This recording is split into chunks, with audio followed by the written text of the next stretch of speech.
They thought they knew where he was. They had agents everywhere, in taverns, in markets, in the homes of loyalist families who passed information to British headquarters in New York. They intercepted letters. They tracked movements. They paid informants across New Jersey, Pennsylvania, and New York. They had the best intelligence service in the world, veterans of European wars, professionals who had run networks across 3 continents, men who knew how to find information and how to use it. And still, Washington vanished. Every time they thought they had him, he was already somewhere else.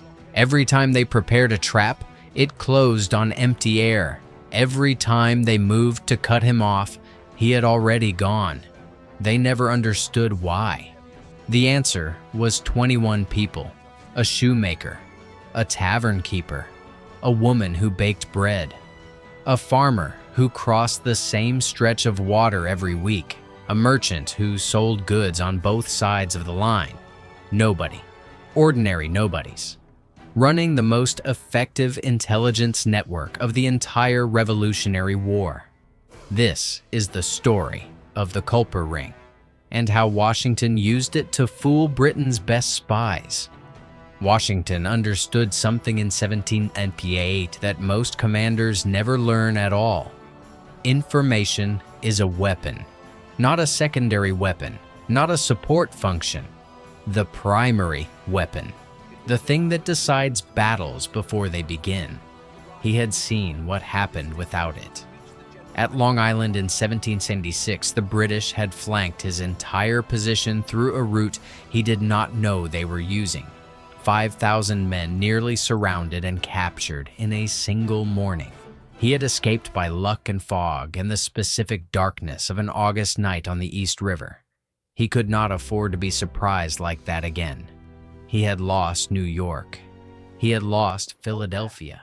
He had retreated across New Jersey in conditions that nearly destroyed his army. By the winter of 1777, the Continental Army was bleeding out at Valley Forge, while British officers held dinner parties in the city Washington had been forced to abandon. He could not outfight them. Not directly? Not yet.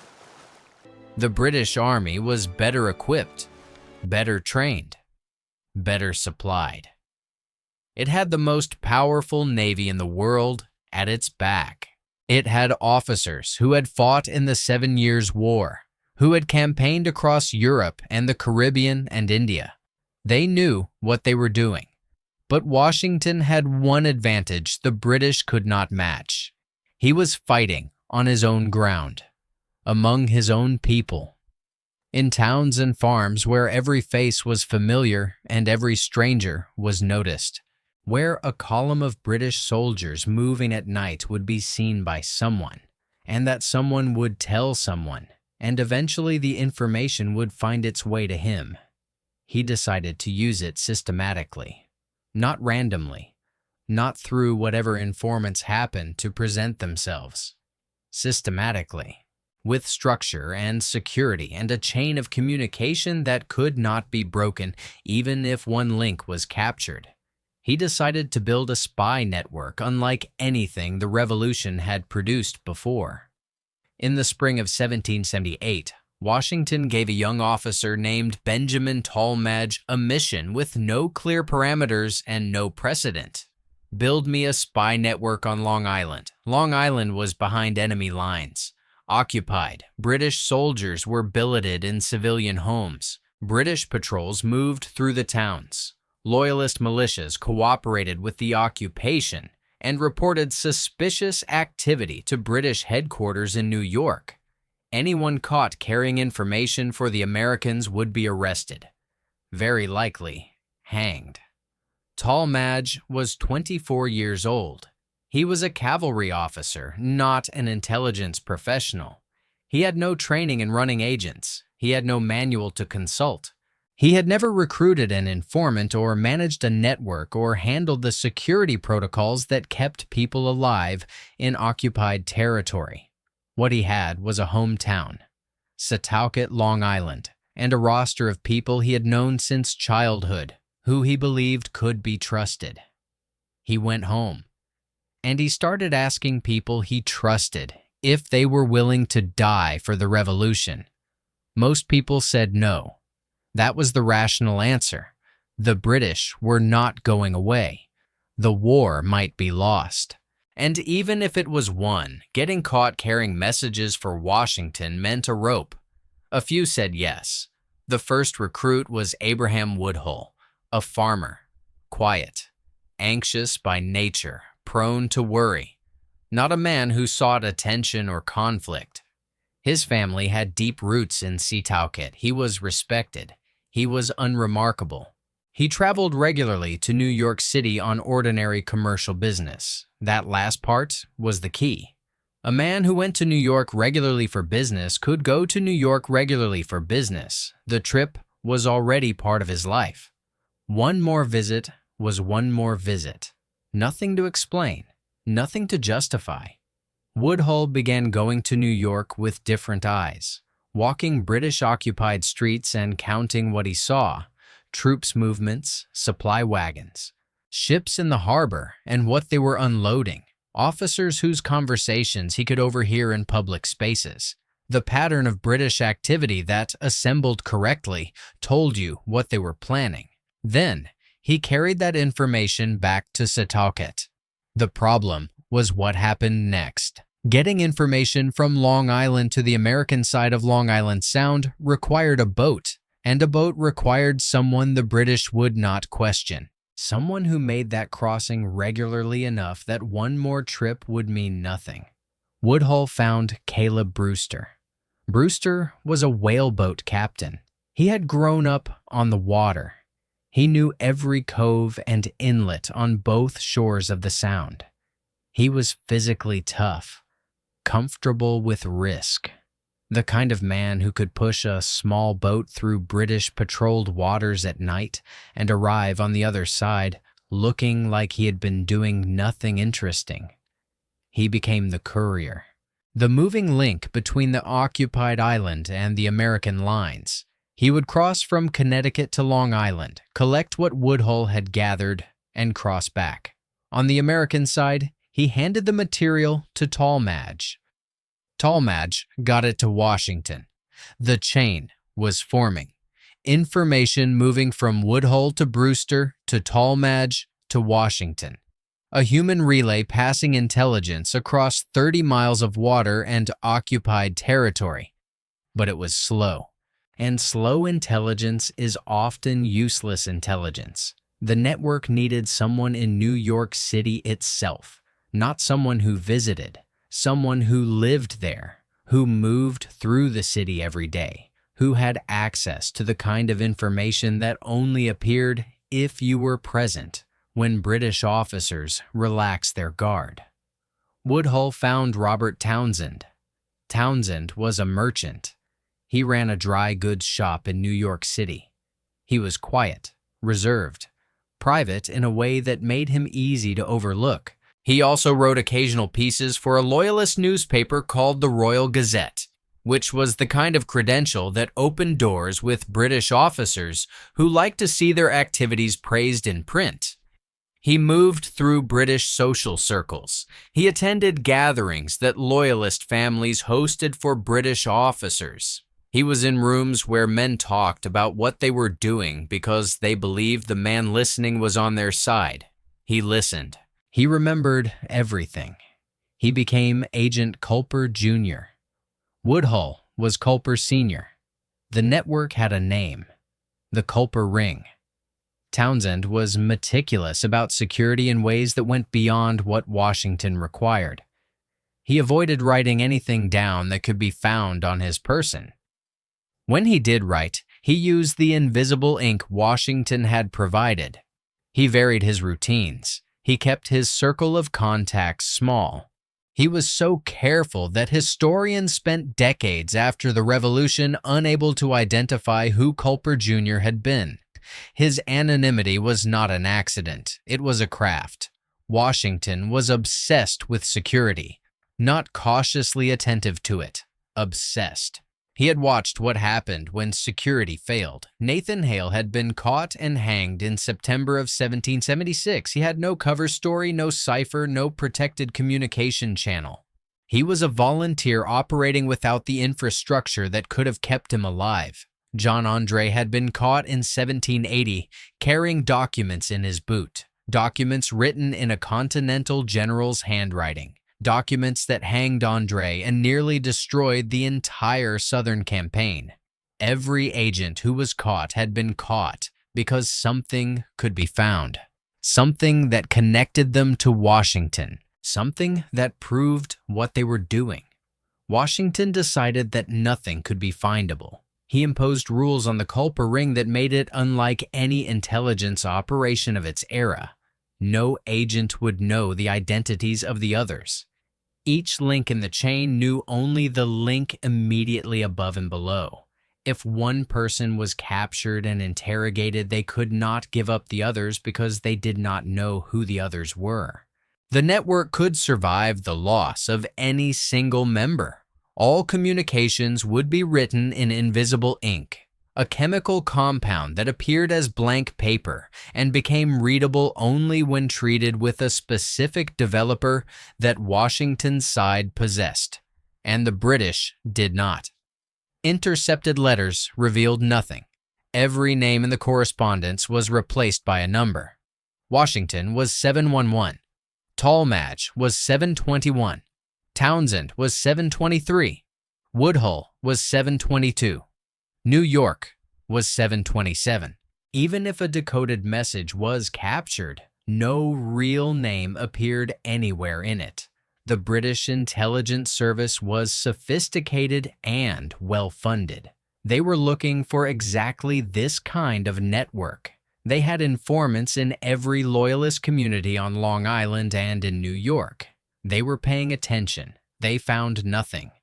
The first major operation the Culper ring delivered was in 1780, and it saved the French alliance. A French fleet under Admiral de Ternay had sailed from France to join forces with the Continental Army at Newport, Rhode Island. The combined operation was supposed to be the beginning of a coordinated Franco-American campaign that would change the balance of the war. The British found out it was coming. Their intelligence was good. They began assembling a force to attack Newport before the French could land and establish themselves. If the French fleet was destroyed or driven off before it could cooperate with Washington, the alliance would be crippled before it produced anything. Townsend learned about the British preparation.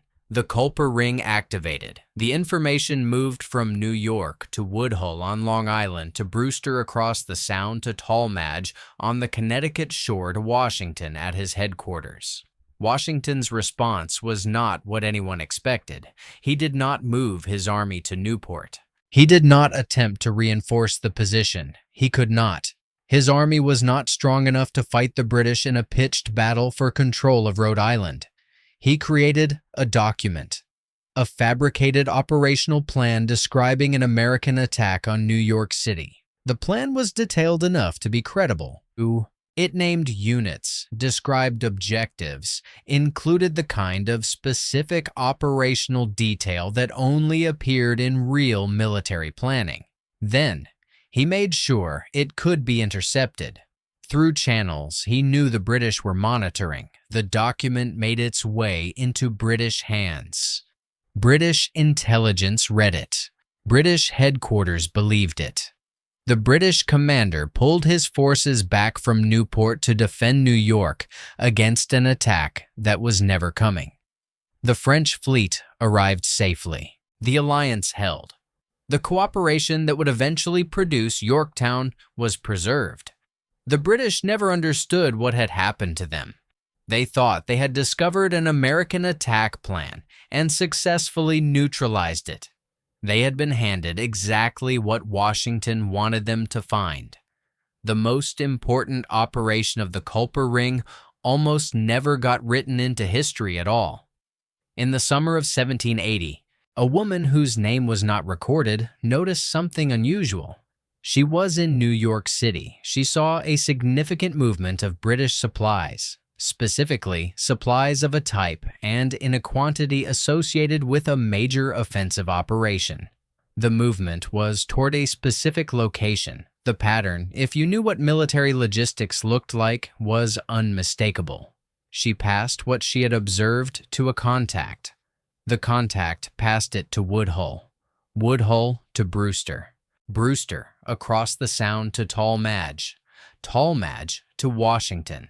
What Washington received was advance warning of a British operation.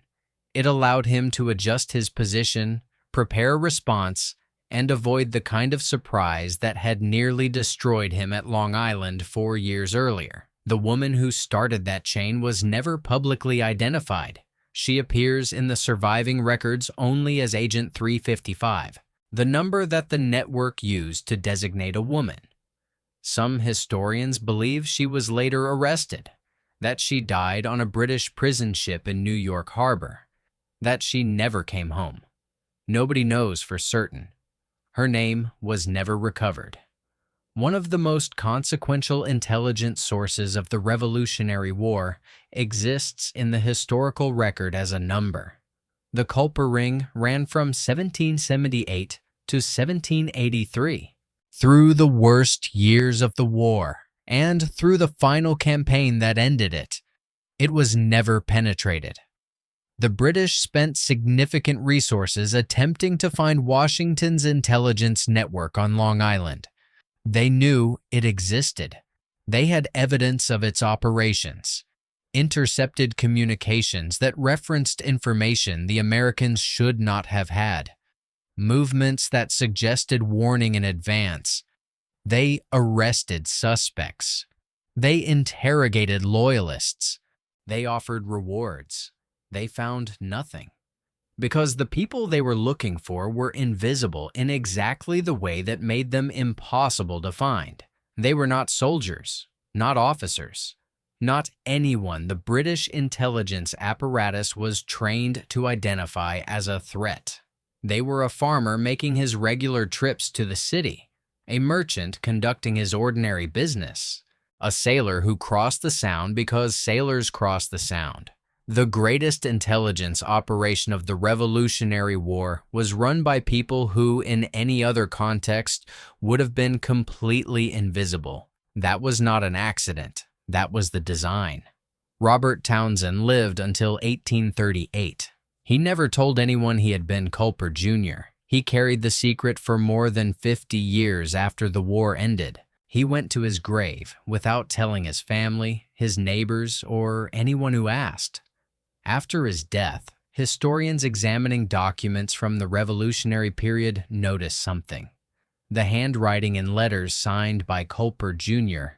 matched the handwriting in letters signed by Robert Townsend. That was how they found him. Not from a confession, not from a record, from handwriting that he had been too careful to disguise perfectly. Abraham Woodhull outlived the war. He went back to farming in Setauket. He talked about the ring occasionally in his final years, carefully and without names. He died in 1826. Caleb Brewster became a naval officer after the war. He was less secretive than the others, more comfortable with who he had been, and less concerned about what people thought of it. Benjamin Tallmadge served in the United States Congress after the Revolution. He kept the records that eventually allowed historians to understand what the ring had accomplished. Without his papers, much of the story would have been lost. Agent 355 was never found. Her identity was never established. Her name was never recovered. She remains a number in documents that survived a war she helped win. Washington never publicly acknowledged the Culper ring during his lifetime. The secrecy that had protected the operation during the war extended past the war itself. He knew what they had given him. He understood exactly what it had cost some of them. He kept his word and kept their secret. The British came to America with every advantage that money and empire could provide. The best army in the world, the most powerful navy, Professional intelligence officers with decades of experience. They lost to people they never noticed. A farmer, a merchant, a sailor, a woman whose name nobody recorded. Washington did not win the revolution by outfighting the British. He lost more battles than he won. He gave up cities. He retreated. He survived. He won by knowing things the British did not know. By feeding the British things he wanted them to believe. By building a network so invisible that the people searching for it never came close. Britain had the better army. Washington had better information. In the end, that was the difference. By the time the British finally understood what had been done to them, Cornwallis was already handing over his sword at Yorktown. If this changed how you think about how the revolution was actually won, hit subscribe. Every week on Reckoning, we cover the untold strategies and forgotten people that shaped history. Drop a comment and tell us where you are watching from. We read everyone. There is one more thing worth understanding about the Culper ring that most history books skip past. Washington had been burned before. Badly. His previous attempts at intelligence work had produced disasters. Agents caught, networks exposed, men hanged, information compromised. He had a reason to be cautious, a reason to distrust the entire enterprise of covert intelligence. Most commanders in that position would have retreated from it, would have decided that the risk was too high and the results too unreliable. Washington did the opposite. He studied why the previous operations had failed. He identified the specific failures: poor security, inadequate communication protocols, agents who were too visible, networks with no compartmentalization. And he built something that addressed every one of those failures systematically. The Culper ring was not a lucky accident. It was the product of a man who had failed at intelligence work, analyzed those failures honestly, and designed something better. That is a harder thing to do than it sounds.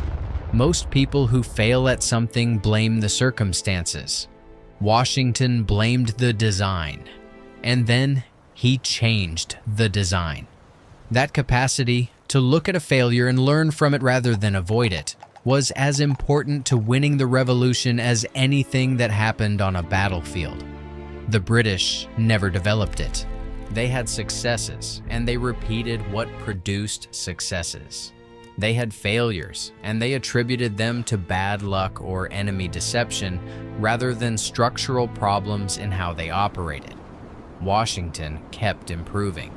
The British kept doing what had worked before.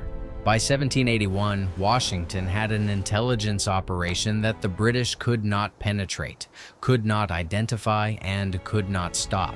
And the British had no idea it existed. Cornwallis walked into Yorktown believing he understood the strategic situation. He did not. Washington had been shaping his understanding for months, feeding the British the picture he wanted them to have, concealing his actual intentions behind a screen of false information and controlled deception. The trap at Yorktown was not just a military trap. It was an intelligence trap, and it was built from everything Washington had learned, from 2 years of running the most effective spy network of the Revolutionary War. The British never saw it close.